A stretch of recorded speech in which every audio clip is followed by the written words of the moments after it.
So what is this, and why point it out to you is the bottom line. Well, he says in his own opinion, Jasmy, in regards to Jasmy and why it will, be huge one day. As you guys know, I feel as though Jasmy will be huge. I don't listen to the fudders. I do listen to somebody that will attack the argument. Most fudders, as you guys know, they will not attack the argument. You can knock it out of the park with the research, and if a guy just comes in and says Jasmy scam, like, how can I take you serious, right? So even here, right? Like me and Cool Cat maybe not agree on everything, but I respect Cool Cat. You know what I mean? Like, as the saying goes, attack the argument, don't attack the person, right? So here's the thing.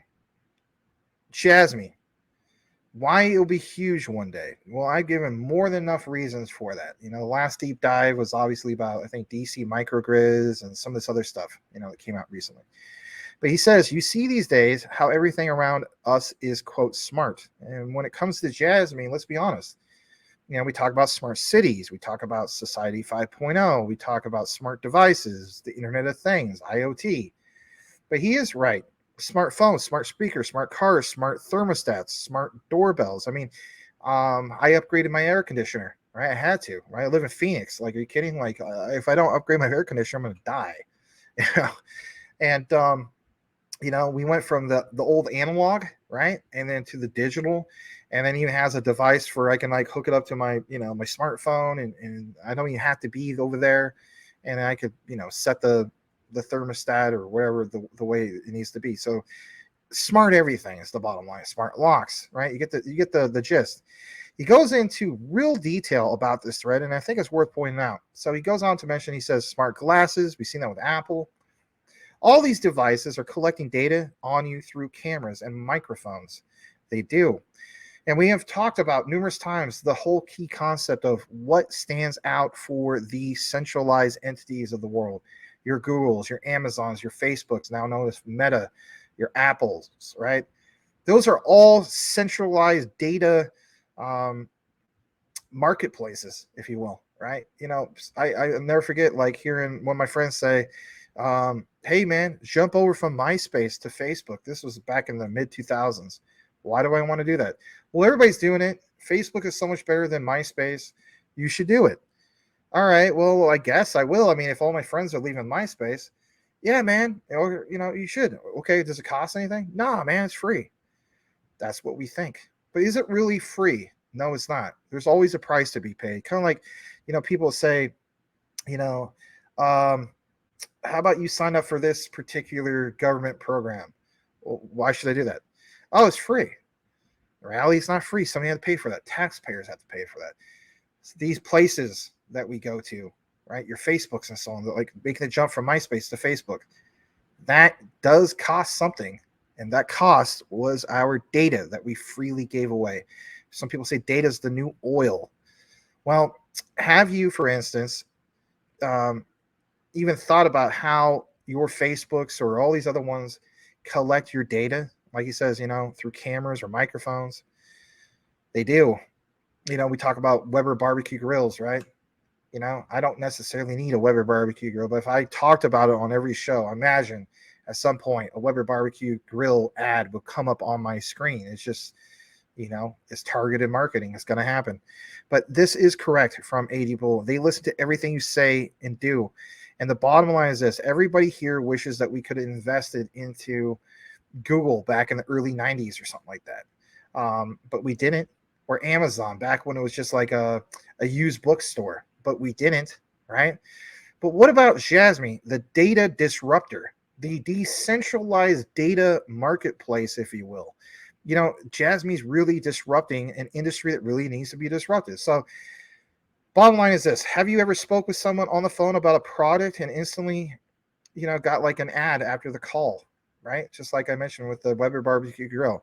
You receive a pop-up on Google, Facebook, Instagram, whatever you're using, whatever social media you're using. And it basically gives you those ads.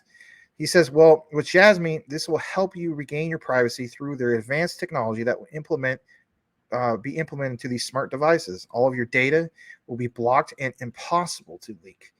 Why? Because it's Japan. Japan respects privacy.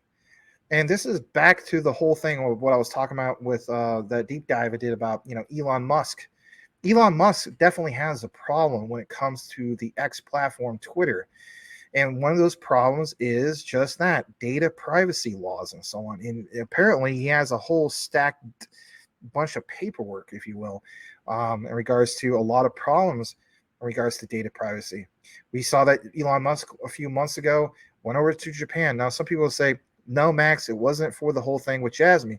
But you got to keep in mind, there's other big events coming up. We have this one coming up literally about, the IoT, the International IoT Blockchain Conference of the world, right? It's like the Super Bowl of IoT conferences and so on. Elon Musk doesn't have to show up to that personally, right? But he can have somebody that's part of his team show up to that. Warren Buffett, we gave that example, how he went all in on Japan. Warren Buffett doesn't have to show up personally to these events. All he has to have somebody from Berkshire Hathaway show up. Why would he do that? He's already proven that for the last couple of years, he's been all in on investing into Japanese startups and technologies and so on. So my thing is, all these things are worth pointing out. And when I talk about that fear of missing out, because in reality, that's a form of fear of missing out. Talk about BSV earlier. What if we're wrong on the whole? What if most people are wrong on BSV? And it ends up being that Craig Wright is Satoshi Nakamoto. I mean, that sounds crazy, but that could be the case. But what if a lot of people just dismiss Jasmy because, they look at like there's not enough good marketing there, right? And as we know in that interview, if you haven't seen it, we'll show it again at some point. I don't have it primed ready to go. But Steve Jobs, many years ago, talks about that the Japanese, it's a different culture. They focus more on the product and the quality, but they're not that great when it comes to marketing, right? And that's a complaint in regards to our culture here in the United States and other places around the world, and rightfully so, don't get me wrong. I'm not trying to make an excuse. But my thing is, there is a tremendous amount of risk to reward ratio that's very appealing about the likes of Jasmy, and you do see a lot of Ripple XRP holders who are also invested into Jasmy. So back to what this guy is saying, and that is, now you ask yourself, why would companies pay for, what they had in regards to your data if they had it for free for so long? And that's a very good question. It is basically this, hopping into the next, we talk about the next system, and the next era that we're entering in regards to privacy laws, right? Japan has embraced that. You may be thinking, well, Google, I've noticed, Max, has gone over and they have Google Japan. Why is that? Well, they recognize that Japan's their second largest market. So technically speaking, if you have your second largest market in Japan, don't you have to basically answer that problem of data privacy? So now you see one of GAFA, which stands for Google, Amazon, Facebook, Apple, embrace this concept. What about when you have the others embrace the concept? Because as we know, we have seen this whole thing in crypto of, if you can't beat them, join them. All right. Remember years ago, they would say, none of this stuff is going to take off. And look where we're at now. You do see this new monetary system, this new shift. But what about data? That shift in regards to data? Do you understand where we're going with this? So AD Bull talks about how that, the centralized entities basically will pay this in regards to the bigger picture, because it is impossible for them to collect it if you use a smart product that has, for instance, Jasmy's technology built into it. And that is game changer stuff. Some people say, never be Jasmy. How could it never be Jasmy when you think about it? To me, it has to be Jasmy. They're the first to become regulatory compliant in Japan. They also have that, key player, Genki Oda. Maybe people get tired of me mentioning that, but Genki Oda is a decision maker. He's part of the JVCEA. You got to look at the JVCEA and the FSA as literally being Japan's, version of the SEC. But again, the SEC here doesn't get it, but over there, the FSA does, the JVCEA does. So there's that, right? It's not what you know, it's who you know. But it states here that these centralized entities will pay because people are waking up and start to see how these big corporations are using our data for free. People are fed up giving up their data. Japan is really fed up with giving up their data. And I'm also looking at it from the perspective of Japan has embraced crypto. Japan is ready there with the regulatory framework. They're already there with regulations. They're already there, period. You know? So when we talk about what one will get you to the promised land first, are we too far off that it could very well be Jasmy? Because it's just simply an area of the world where the Japanese people, who by the way rank, what is it, guys? Third in the world. This little island country, like Will Fix was talking about. He's like, can't believe it. He's like, this little island country ranks third in the world in gross domestic product. Yeah, GDP. Yes, they have a declining birth rate and all that. Right, it's a problem. But there's nothing to dismiss in regards to GDP power rankings, number 3 in the world. So the way I'm looking at it is everything, like the stars are aligning. You have a case where, these guys are embracing, or Japan is embracing data privacy. And then you have finally one of GAFA, as in Google, that has decided, you know what, our second largest market share, this country, Japan, has strict data privacy laws. We have to switch our narrative, switch our policy to go towards this. Who will be next on that list? Are we not paying attention to Jasmy? Privacy for free and being targeted by advertising companies is not, only, I guess you could say, bad, but you got to keep in mind, like, what about monetizing your data? So Eddie Bull says he sees in the future where people will regain sovereignty. Look around you, right? Sovereignty, for instance, is like a form of freedom, but not just freely giving away your data. People are waking up. They can see how AI, for instance, is getting smarter day by day. Do we not see Jasmy creating a layer 2 AI blockchain? It will be impossible for us to have privacy if we don't. And then he goes on to talk about, top of this, he says, a privacy act in the coming years. Right, here in the United States, we already have that in regards to over in Japan, especially with what they have in DFFT, data free flow with trust. All this will be possible only through Jasmy, and people who don't understand it haven't taken their proper research. All these guys are saying Jasmy scam. I mean, it's just silly at this point. Jasmy's working on this technology, of course, since April 2016. We know that Jasmy went live a couple years ago in regards to you being a retail investor and so on. But we all know that the Japanese people are meticulous in building their products, and that is what should stand out for you. The quality of the product, understand what Jasmy's tied into. They're not just one utility layer, and that's it. They have multiple utility layers when it comes to the Internet of Things. But what also excites me is that that's a huge industry, the Internet of Things. But now we also see Jasmy entering into the finance democracy layer. And this is, again, if you're a person that's been watching our show all day long, or not all day long, it sounds bad, in regards to the talk about Ripple's XRP, it's crazy, this notion that Jasmy could be part of the mix in the future when it comes to cross-border payments. But when you look more into it, yeah, they decided to expand into that realm. So it's just like, wow, finance democracy, data democracy. How about this part real quick? Jasmy's working on this technology since April 2016, right? They have products out for sale like Avita laptops. They do. And that technology is, of course, built in, that PDL, into the personal data locker in regards to the Avita laptops, or Vio laptops as well. Soon there will come Sony. I just mentioned that. Other smart devices. We see, for instance, the whole thing of Dreamforce, right, with Yoshida, sensors that track, a baseball pitch, or how a batter swings, or how a person golfs, right, swing of the golf club. All of those things are part of Internet of Things, and just countless other examples. That's why this guy says that he's so passionate about Jasmy, and he strongly believes that one day it will pay off. There's a handful of people understanding this. Be smart. Jasmy, see you on the moon, right? It's a nice write-up, and maybe that's something that you feel as though that Max, he basically covered everything that we already know. The point is to pound it home that much more. If you understand the greater picture of things, understand, like, even as we speak, Jasmy is at, I believe, 0.0032, right? You could pick up. I'm not saying that you do this. It's not financial advice. It never is. But looking at it from that risk to reward ratio, Jasmy is 0.003175. What does that mean for you? It means that you could pick up Jasmy if you choose to do so. You buy 100,000 Jasmy for $315. Don't get me wrong.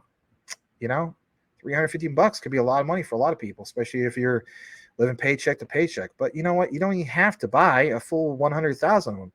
Let's say, for instance, you go with 50% of that amount. All right, 50,000 tokens in DCA. But guys, another update we want to give you is we're now at, and I'll show you this real quick on the screen. We are now at 98% in circulating supply. This was recently reported. I don't have the article up right now, but you can see it plain as day right there on your screen. Let me come out of this frame to show you guys real quick. So you do see here that Jasmy is now at a 98.08%. I'll highlight right there in the circulating supply. There's a total in max supply of 50 billion. We do have a market cap of 154.56 million. Jasmy was as high as 0.008 many months ago, before the whole thing of Binance US happened and it tanked the price.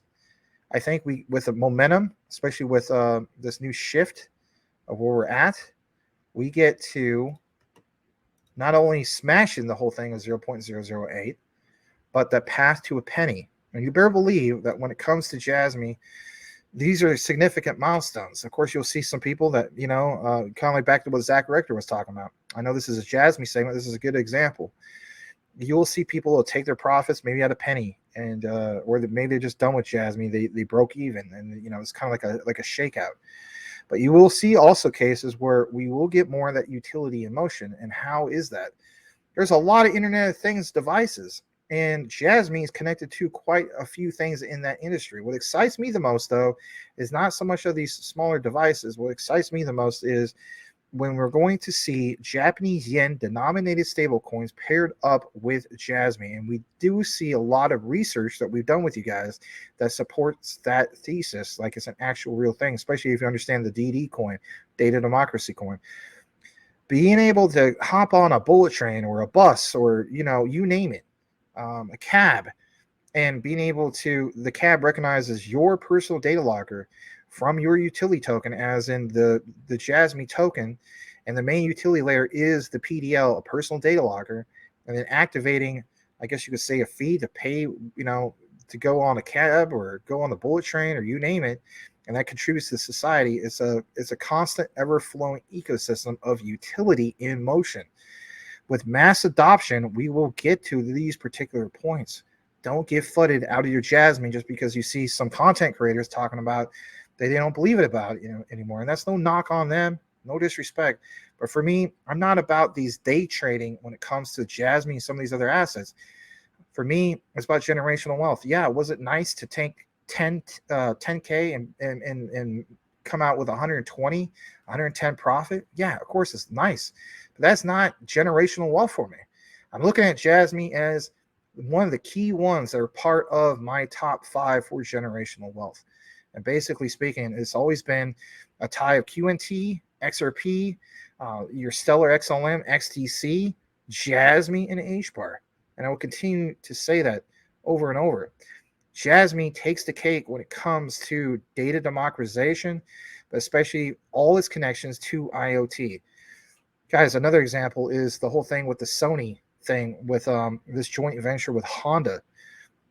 If you want examples of IoT in motion, Tesla is your answer. Look at those sensors at the front of the car, for crying out loud, or around the car. Sony teamed up with Honda, the Sony connection with Jasmy. Proof in the pudding. How about the how about the Jasmy connection to WITS? WITS being, for instance, tied into the Internet of Things through Jasmy, but a subsidiary with, for instance, Toyota. So we even have that. Whether we're talking about Ripple's XRP, earlier, of like tying all these things of the institutions together, like there's no way it's going to sit at 52 cents or 47 to 52 cents. I'm also looking at it from perspective when it comes to Jasmy. There's no way it's sitting at the prices that it's sitting at. We're still in a bear market. I feel as though we're getting towards the end of this accumulation phase, but you're still in that phase. Just know what you have. Know why you hold it. Don't let people talk you out of that future generational wealth. If you got to do something crazy happens, you got to do what you got to do. Whatever is best for you and your family, I understand. It's never financial advice. And with that said, that's going to conclude our show. I'm going to read the last bit of comments just in case there was something I missed. I do want to thank you guys for tuning in. There's been some extended coverage tonight in regards to our coverage for all this stuff, right? Crazy stuff. Talking about utility, but we're always going to talk about utility here at Maximus Crypto / Will Fix community, right? And it's been awesome. You guys have been really incredible.